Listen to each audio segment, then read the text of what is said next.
चीन ने लगाई वैक्सीन की गुहार। भारत से दवाओं की भीख मांग रहा है ड्रैगन। भारत के आगे झुका शी जिनपिंग। वहीं यूक्रेन पड़ा भारत के पीछे।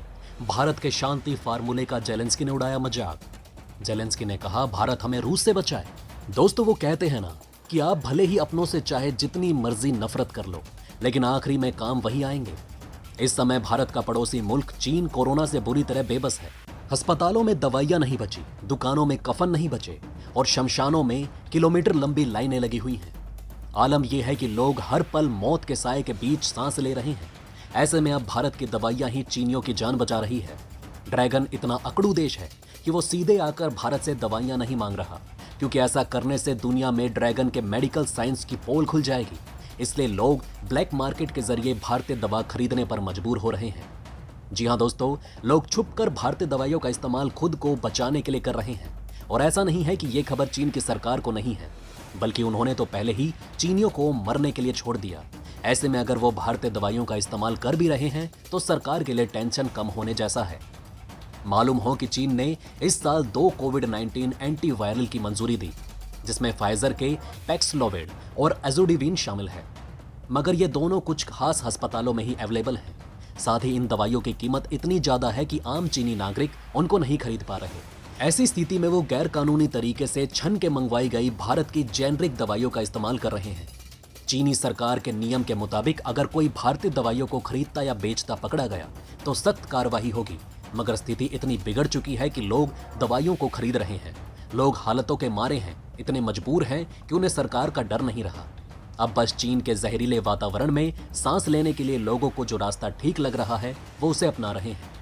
दोस्तों, चीनी सोशल मीडिया प्लेटफॉर्म वीवो पर 1000 युआन यानी कि करीब $144 प्रति बॉक्स में बेची जाने वाली एंटी कोविड भारतीय जेनरिक दवाइयां जैसे टाइटल ट्रेंड कर रहे हैं। इसमें दवाइयों को हासिल करने के तरीकों पर संदेशों और सुझाव का आदान प्रदान हो रहा है। चीन में कोरोना की मौजूदा स्थिति को देखते हुए हेल्थ एक्सपर्ट्स और डॉक्टरों ने होने वाले जोखिमों की चेतावनी दी है। चलिए दोस्तों, अब आपको बताते हैं कि भारत की कौन सी दवाइयों को चीन में कालाबाजारी हो रही है।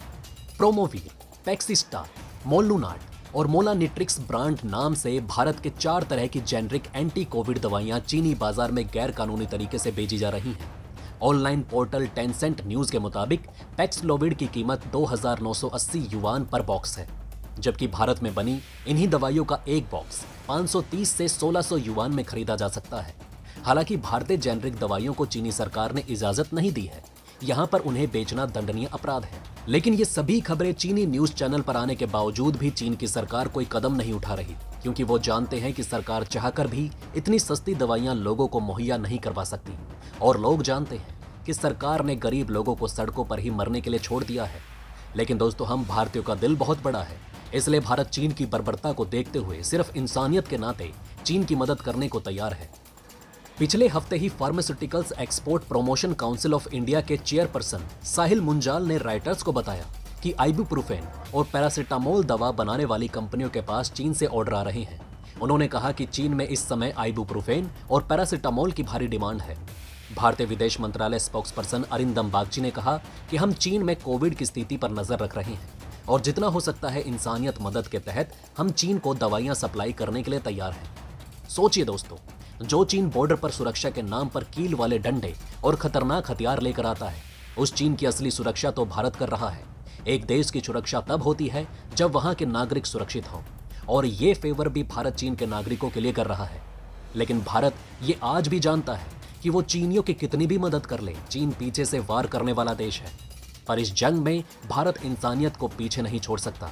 तो दोस्तों, अगर आप भी भारतीय होने पर गर्व महसूस करते हैं तो कमेंट बॉक्स में जय हिंद जरूर लिखें। चलिए दोस्तों, इसी के साथ हमारी दूसरी खबर की तरफ बढ़ते हैं, जहां एक और देश भारत की इंसानियत का फायदा उठाने की पूरी कोशिश कर रहा है और भारत की बात का मजाक उड़ाते हुए उसे जंग में कूदने और अपने मित्र के खिलाफ जाने के लिए उकसा रहा है। दोस्तों, आप समझ ही गए होंगे कि हम यूक्रेन के राष्ट्रपति जेलेंस्की की बात कर रहे हैं, जिन्हें भारत ने उंगली क्या पकड़ाई, वो तो गला पकड़कर बैठ गए और अपने देश के नागरिकों के सामने बल्कि पूरी दुनिया के सामने रूस के साथ जंग को समाप्त करवाने की आशा भारत से करके बैठे हैं। दोस्तों, रूस और यूक्रेन को लेकर पूरी दुनिया भारत की ओर देख रही है। भारत शुरुआत से ही बातचीत का रास्ता अपनाने के पक्ष में है। हाल ही में हुई भारत और यूक्रेन की बातचीत को जेलेंस्की पकड़ कर बैठ चुके हैं। अब उन्हें भारत से ही उम्मीद है कि कैसे भी करके अब ये जंग खत्म करवाएं। जेलेंस्की का कहना है कि भारत युद्ध को खत्म करने में और ज्यादा एक्टिव हो सकता है, लेकिन इसके आगे जेलेंस्की का कहना है कि पीएम मोदी अपने शांति फार्मूले का ऐलान कर चुके थे और अब वो उम्मीद जताते हैं कि भारत इसे लागू करने में अपनी भागीदारी तय करेगा। यानी कि जेलेंस्की अब भारत से उम्मीद कर रहे हैं कि वो रूस का साथ छोड़कर यूक्रेन के साथ खड़े हो जाए। अब दोस्तों यहाँ इस बात के कई मायने निकल कर आते हैं। जेलेंस्की एक और मदद की गुहार लगा रहे हैं तो दूसरी ओर वो बिना बोले भारत को रूस का साथ छोड़ने के लिए कह रहे हैं। ये तो वही बात हो गई कि भारत ने उंगली क्या थमाई, उन्होंने तो सीधा हाथ ही पकड़ लिया। इधर पुतिन का कहना है कि मैंने कई बार कहा है कि जितनी तेजी से दुश्मनी बढ़ेगी उतनी ही तेजी से नुकसान भी होगा।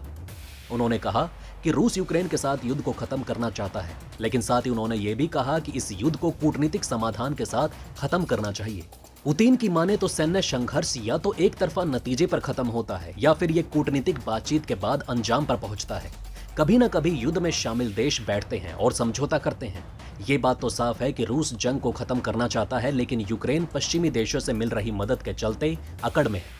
क्योंकि ऐसी भी रिपोर्ट आ चुकी है कि दुनिया के सामने तो जेलेंस्की शांति की बातें करते हैं, लेकिन पर्दे के पीछे वो कहते हैं कि ये जंग रूस को हराने के बाद ही खत्म होगी।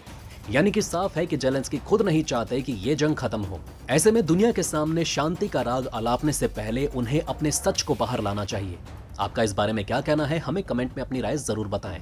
बहरहाल दोस्तों, इस वीडियो में बस इतना ही। वैसे आपका इन खबरों के बारे में क्या कहना है, हमें कमेंट में जरूर बताएं। वहीं अगर आप चाहते हैं कि ऐसी इन्फॉर्मेशन ज्यादा से ज्यादा लोगों तक पहुंचे तो इस वीडियो को शेयर जरूर करें। और अगर हमारी ये वीडियो आपको पसंद आई हो तो लाइक करना ना भूलिएगा। साथ ही अगर अभी तक आपने हमारे चैनल को सब्सक्राइब नहीं किया है तो प्लीज हमारे चैनल को सब्सक्राइब जरूर करें। खुश रहें, अपना ध्यान रखें। फिर मिलेंगे एक नई इन्फॉर्मेशन के साथ। तब तक के लिए जय हिंद, जय भारत।